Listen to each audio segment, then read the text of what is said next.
You're watching South Asia Newsline, and here are the top stories we are tracking for you on Wednesday, the 4th of June. Australia's Defence Minister meets Indian counterpart, condoles Pahalgam victims. Pakistan wanted India on its knees in 48 hours, folded up in 8 hours, says India's CDS. And Sheikh Mujibur's freedom fighter status not revoked, states Bangladesh government.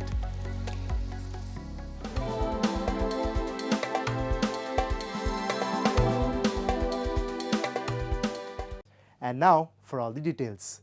Amid heightened regional tensions, Australia's Deputy Prime Minister and Defence Minister Richard Marles on Wednesday expressed solidarity with New Delhi over its action under Operation Sindoor against terror outfits as he arrived in India for an official visit.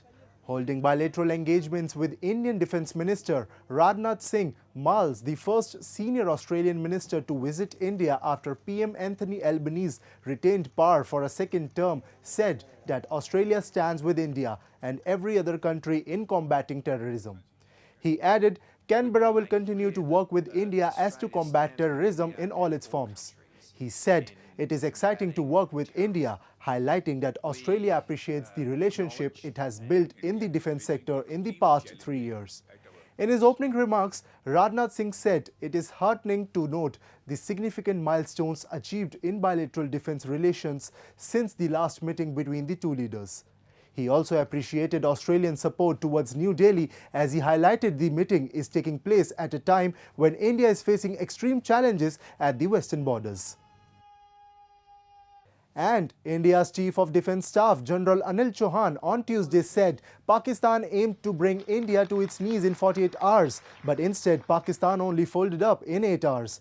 Speaking at an event, General Chauhan revealed that Pakistan launched multiple attacks under Operation Bunyan al-Marsus to escalate the conflict, but India's measured response under Operation Sindoor targeted only terror outfits. He said India retaliated by striking key Pakistani military bases from Karachi to Sargodha.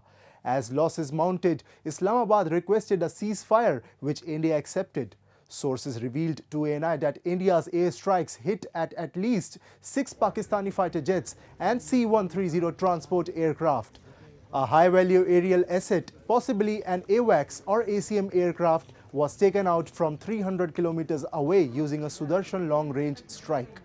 Multiple drones and UCAVs were also destroyed using air-launched cruise missiles. Technical analysis of the damage is still ongoing. Although lost by Pakistan on 10th of May at about 1 a.m., its aim was to get down India to its knees in 48 hours. Multiple attacks were launched.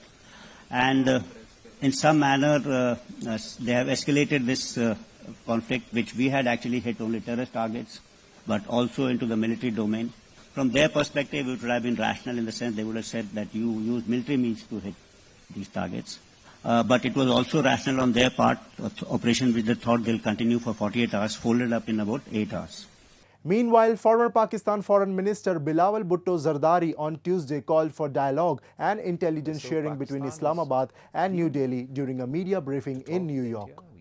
Bhutto, who is leading a copycat delegation to push Pakistan's case in selective countries, expressed willingness to cooperate with India in combating terrorism, even suggesting collaboration between Pakistan's ISI and India's RAW. His remarks come amid Pakistan's recent admission of greater losses during India's Operation Sindoor. A military dossier revealed that Indian strikes targeted at least 18 locations, 7 more than previously acknowledged by India, including areas in Khyber Pakhtunkhwa, Punjab and Sindh. This disclosure underscores the scale and precision of India's response, reinforcing its military capabilities in the region.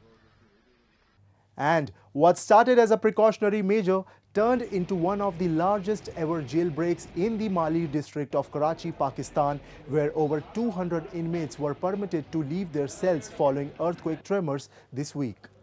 The officials claimed that the mob became hard to control and the prisoners had snatched guns from prison staff, leading to a shootout and then forced open the main gate.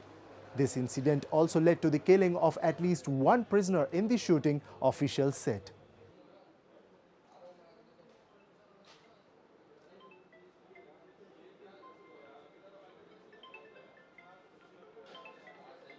और रात के time पे हमारा इतना वो होता भी नहीं है कि मॉब को हम कंट्रोल कर सकें।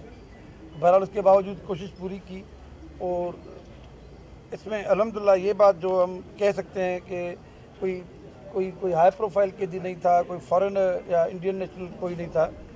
ये इस जेल में ये भी एक बात होती है कि यहाँ पे छोटे छोटे केसेस वाले लोग होते हैं अमूमन। तो ये As news of the jailbreak spread, worried family members rushed to the prison gates, desperate to know about the well-being of their loved ones.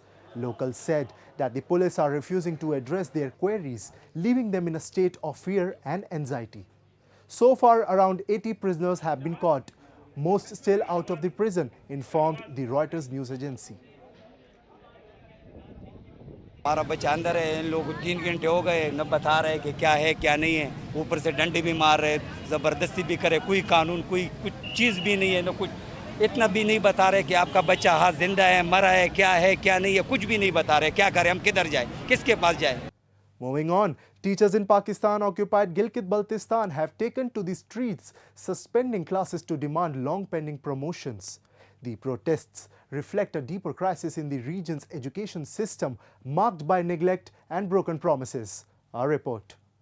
Government school teachers in Pakistan-occupied Gilgit-Baltistan are boycotting classes, demanding overdue promotions. Academic activity has been suspended since last week as thousands protest in Gilgit, the regional headquarters. They seek implementation of court orders to promote B.Ed holders to grade 16 and holders of certificate in teaching to grade 14. The protesting teachers allege only 300 of nearly 7,000 eligible teachers were promoted, triggering claims of discrimination. A recent order to verify teacher records is being seen by protesters as a stalling tactic. Categories बनाए गए हैं, मुख्तलिफ किस्म के कानून लागू हैं जिसकी वजह से एहसास महरूमी के शिकार हैं। और तीसरी बात ये हमें इंतहाई दुख के साथ कहना पड़ता है कि हमने अपने खून पसीने से जिन कलियों की आबियारी करके इस गुलशन को महकना चाह रहे थे, आज हम क्लासेस का बायकाट करके अपने तलबा को हुसूल इल्म के मतलाशी तलबा को इल्म से दूर रख रहे हैं। यकीनन इसका हमें इंतहाई ज़्यादा दुख है कि कुछ तालिब इल्म आए, उस्ताद को कहे कि उस्ताद जी हमें पढ़ाए और उस्ताद क्लासरूम का बायकाट करें। ये इंतहाई हम भी शर्मिंदा हैं, लेकिन हमारे साथ ही साथ नारवा सलूक रखा गया है।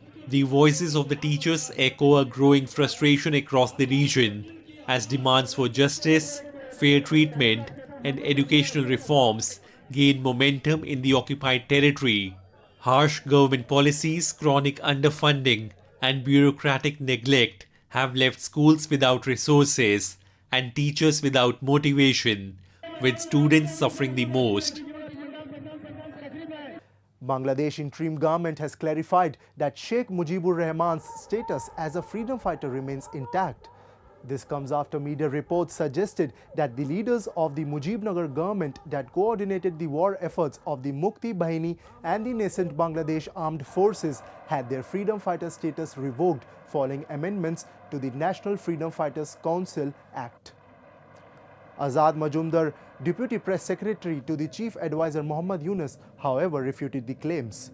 An advisor to the Ministry of Liberation War Affairs also emphasized that those who fought with arms and those who led the war are both considered freedom fighters, while government employees and diplomats of that era are regarded as associate freedom fighters.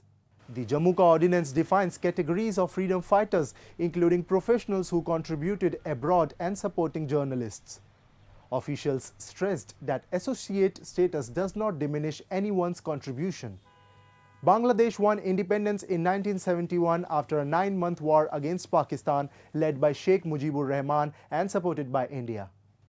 Hundreds of devotees flocked the revered Mata Kheer Bhavani temple, defying terror threats days after the deadly attack on tourists in Pahalgam in India's Jammu and Kashmir. The sacred festival, marked by profound faith and devotion, is held annually at the sacred temple in Gandarbal area in Jammu and Kashmir. As part of the rituals, devotees offer kheer or sweet milk pudding to a sacred spring. The temple, dedicated to goddess Raganya Devi, considered an incarnation of goddess Durga, becomes the center of this annual religious festival, which holds deep cultural and spiritual significance for the Kashmiri Pandits. Pilgrims from across India have arrived to celebrate the festival. This festival holds significance for not just the Kashmiri Pandits but also the local Muslim residents, as they're often seen helping their Hindu brethren in the festival's preparations, showcasing the spirit of brotherhood and shared heritage. ये तो एक परंपरा यहाँ की है कि जो Muslims के बगैर ये तो संभव ही नहीं है ये बड़ा दिन। वो देखिए प्रसाद यहाँ बांटना, अंदर सर्व करना, आगे पीछे सब मुस्लिम्स लोग ही तो सपोर्ट करते हैं। तो इसमें ये आप देख लीजिए एक गंगा जमनी तहजीब आप देख सकते हैं, एक मिलन हो रहा गंगा जमुना का, जैसे हिंदू और मुसलमान फिर आपस में मिल रहे हैं यहाँ पे, एक दूसरे को गले भी लगा रहे हैं और ये परंपरा हमें चलती आ रही है। That's all in tonight's edition. We'll see you same time tomorrow. Good night.